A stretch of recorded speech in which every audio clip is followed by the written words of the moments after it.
سب سے اولا ہمارا نبی۔ بسم اللہ الرحمن الرحیم۔ سلسلہ فہم رمضان میں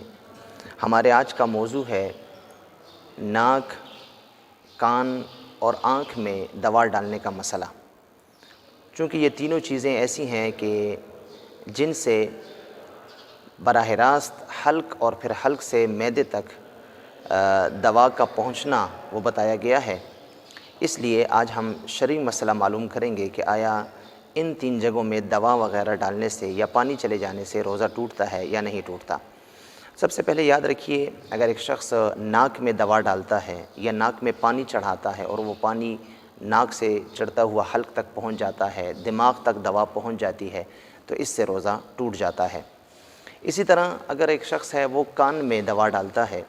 تو یاد رکھیے کان کے متعلق حکم شرعی یہ ہے کہ اگر کسی کے کان کے پردے سلامت ہیں، یعنی جس کان میں یہ دوا ڈال رہا ہے اس کان کا پردہ سلامت ہے، پردہ پھٹا ہوا نہیں ہے، تو پھر کان میں دوا ڈالنے سے روزہ نہیں ٹوٹتا۔ اور اگر بالفرض خدا نخواستہ پردہ جو ہے وہ پھٹا ہوا ہے تو پھر دوا ڈالنے سے روزہ ٹوٹ جاتا ہے۔ اسی طرح آنکھ میں دوا ڈالنے کے متعلق بھی چونکہ ہمارے متقدمین جو پہلے ہمارے فقہا تھے ان کی تحقیق یہ تھی کہ آنکھ میں دوا ڈالنے سے روزہ نہیں ٹوٹتا، لیکن متاخرین اور خصوصاً آج کے جو ہمارے محققین ہیں اور آج کی جو میڈیکل سائنس ہے اس کی روح سے یہ بات اب ثابت ہو چکی ہے کہ آنکھ کے اندر جو ہے وہ معدے تک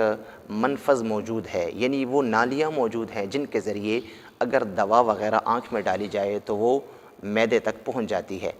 اس لیے موجودہ دور میں محققین کا فتویٰ یہی ہے کہ آنکھ میں دوا وغیرہ کوئی ڈراپس وغیرہ ڈالنے سے روزہ ٹوٹ جاتا ہے۔ ان تینوں جگہوں سے اگر کوئی کان میں دوا ڈالتا ہے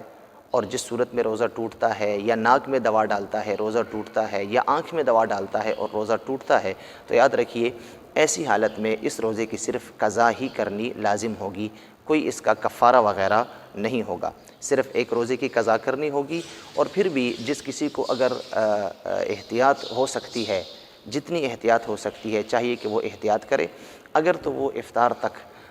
گزارا کر سکتا ہے تو چاہیے کہ وہ اپنا روزہ خراب نہ کرے، لیکن اگر کوئی ایسی مجبوری آ جاتی ہے کہ کان، آنکھ یا ناک میں دوا ڈالنا بے حد مجبوری بن جاتی ہے، انسان کے لیے تکلیف دہ جو ہے کوئی صورت آ جاتی ہے، تو ایسی صورت میں انسان دوا ڈال دے اور پھر اس روزے کی قضا کر لے۔ اللہ ہم سب کو سمجھنے کی توفیق عطا فرمائے۔